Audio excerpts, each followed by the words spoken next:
Right. What is up, everybody? The DJ interview is live again. Man, we took a little hiatus and coming back with all new episodes. We're going to get into this thing like right now. I ain't even going to wait because this dude that's coming up, we are celebrating his 40th, like bro man, fourth floor. 40 years and the dude is only like 38. So let's see how that how that's going to play out. My man DJ Cam, what's up, my bro? What's good? What's good, my dude? Big dog. What's Yo, popping? 40 years in Yeah, this 40 years of playing business. music. Yep. So we're gonna do this Whoa. is part one for everybody who's listening. This is Yeah, part one of a two-part thing because there's no way we can fit 40 years in there. So we're gonna go 20 and 20. there you go. Sounds And good. we just gonna get this thing going. DJ Cam. Now you got 40 years in. I Hmm. know your actual age. Yeah, I'm scared. 54. 54. We ain't doing He's that. 54. Own that. He's I got love the fact I'm 54. 40 years in. So you had to Hmm. start at an early age, either your single digit or your early double digits. Yep. You're you're Yeah. you're just getting teen. Yeah. So it was, started learning at like 12 and made the first bit of money when I was 13. So I don't count the first year. I Right. spent, I spent the year learning how to DJ, and I was in the closet. Nobody knew. Wasn't trying to do no parties and half stepping and none of that. I didn't come out until I was ready.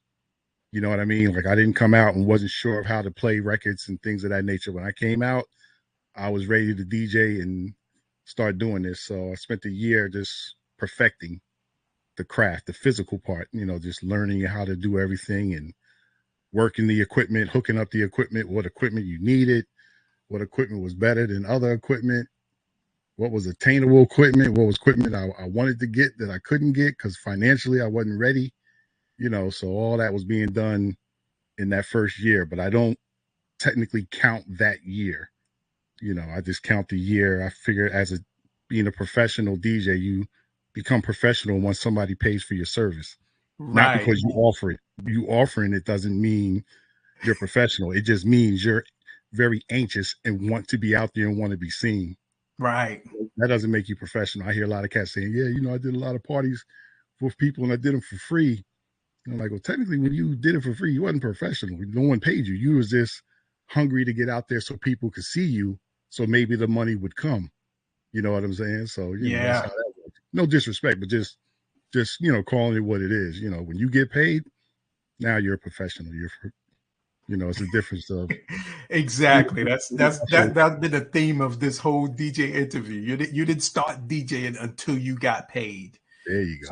So DJ Cam. Now, is was that always your name? We gonna bounce around. We gonna Yeah, bounce sure. around this, but really start from the beginning. What was it, DJ Cam, when DJ Cam first started? Um, no, it wasn't. I don't know. It wasn't DJ Cam. Damn. Um, it eventually ended up being Cam because that it just made sense and it was simple. But when I started, you think of everybody that was out there. So we got to go back and set the timeline. This is like literally 1980. So with that in mind, the names that you would hear in terms of DJing, if you heard of any names of DJing, would be like Grandmaster Flash, Grand Wizard Theodore, DJ Charlie Chase, Mm, uh, Africa Bambata, uh, dropping them. Grand Mixer DST. Um, DST. yes. So when you heard those names, just to say DJ Cam, that, was, that wasn't going to work. All those names had a whole lot of energy behind them. It was really selling something. So, um, I have to say my first name. I think when I first came out was it didn't even have DJ on it. was it? It was just Cameo. I used the name Cameo, referring to the group Cameo, who was very popular, hilarious. And then I forget who it was, but somebody talked me into for a short time using Cameosis. That might have been Ryan. That might have been my man Ryan O'Neal. Now I'm thinking about it. And he was like, "I should do," because they had a song called Cameosis. They had an album called Cameosis and a song at the time.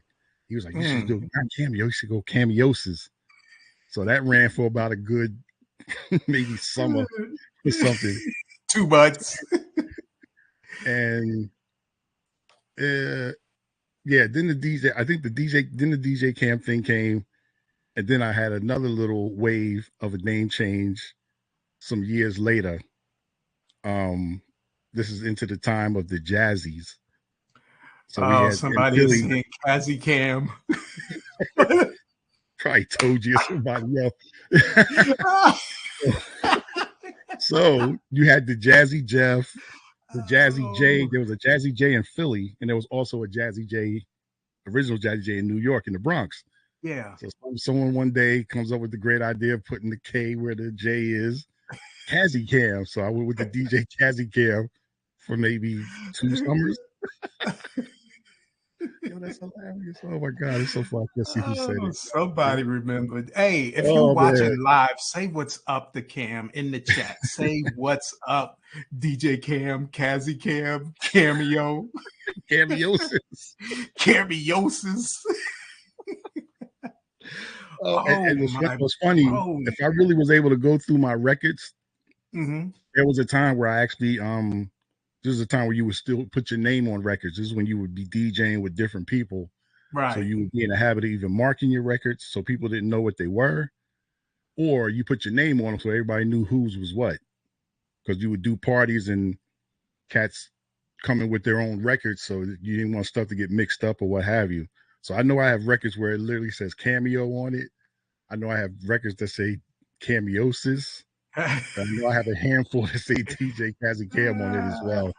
This is hilarious. Cam. Yo. Everybody is saying, what is up? Oh, what's up, Carla? Oh my God. They ain't got nothing to do with DJ. Wait, bro. What is that? Hey, my Cam Doodle. Yeah. They ain't got nothing to do with DJ. Cut it out. Oh. That was funny. Good one, Carla. Funny. DJ Cam. So let's take everybody back to the beginning of DJ Cam. Well, Cam, because you weren't even a DJ, or I don't know when you started thinking about becoming a DJ. So take us there. We're going to go on this 20-year journey in about 10 minutes. Let's do it. Okay. The start of it, I was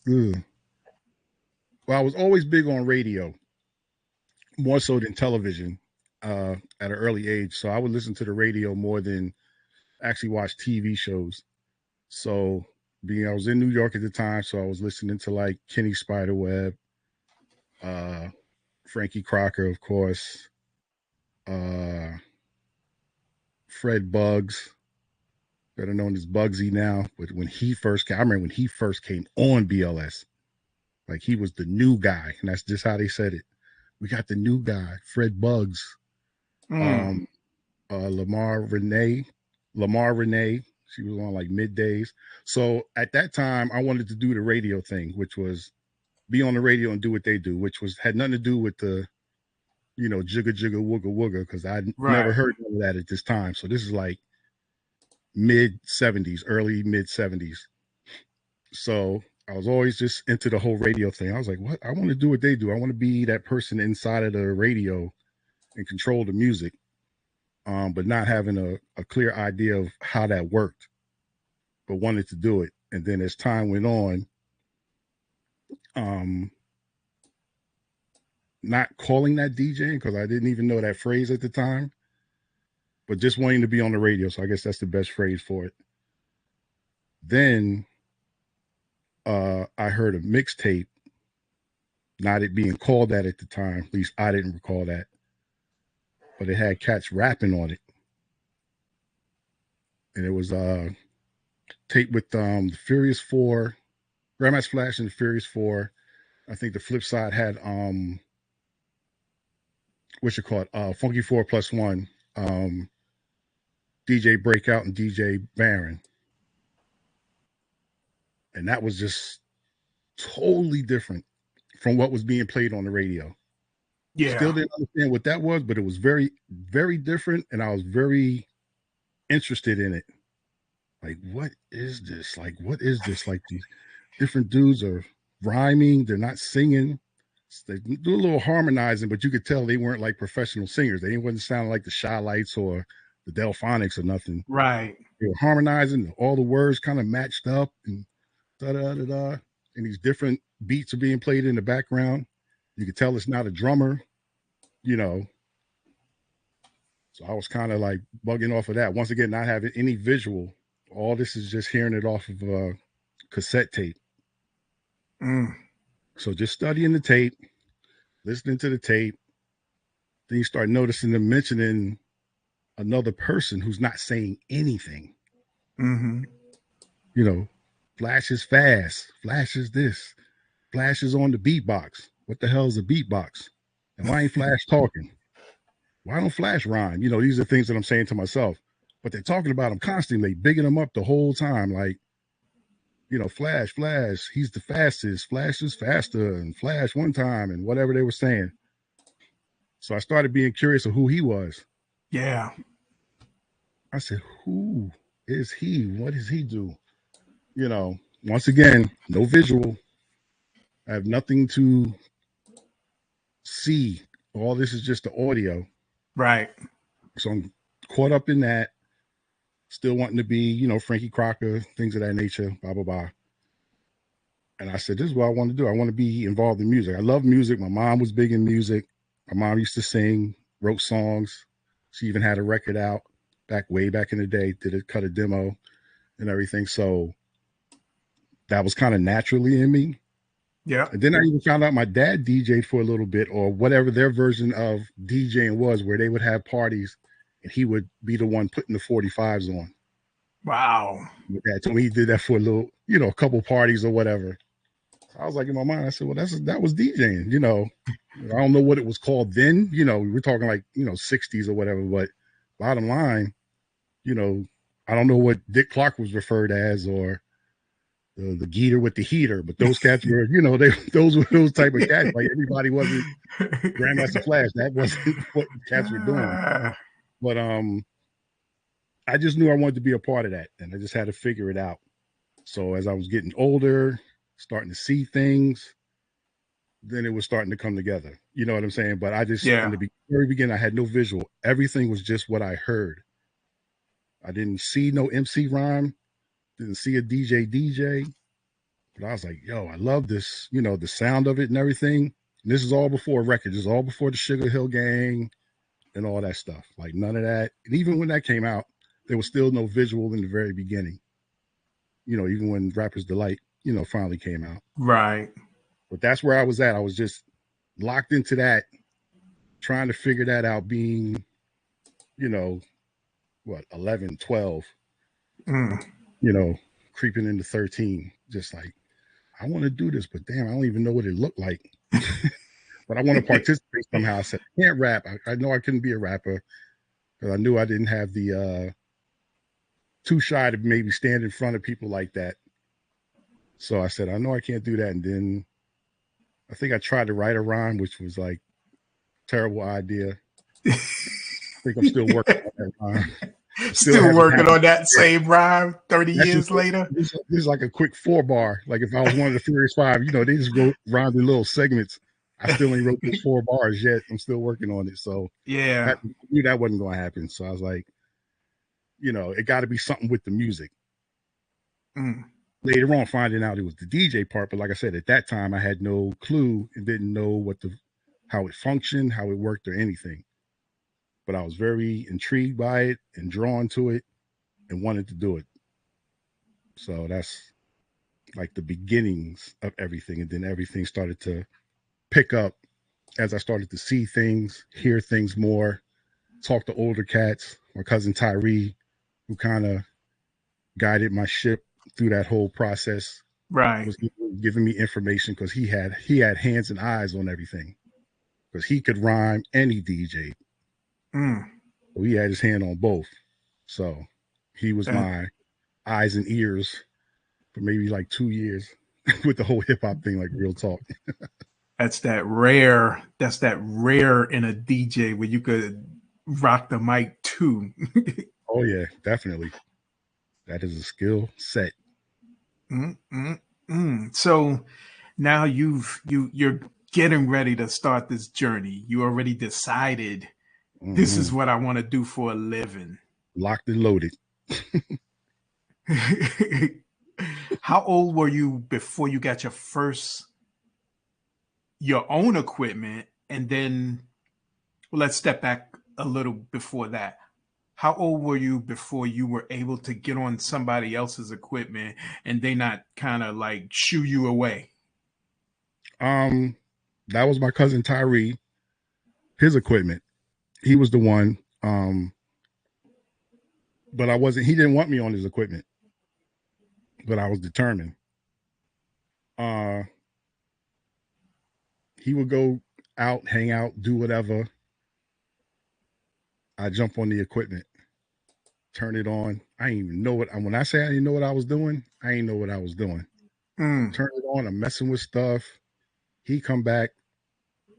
I get everything turned off. So I thought, put back where everything should be. So I thought, and he was like, you was touching my equipment. Nah, I wasn't messing with it. You told me not to. Yeah, he was. Then he would show me how he knew that I did certain things or I touched it or did something. So I had to like, and after that, I said, all right, I won't touch it no more. Then I would try to look at all the equipment and take a picture of it and remember where everything was at, mess with it and try to set it back, which was even worse than just messing with it and, whatever. Terrible idea, but I did it.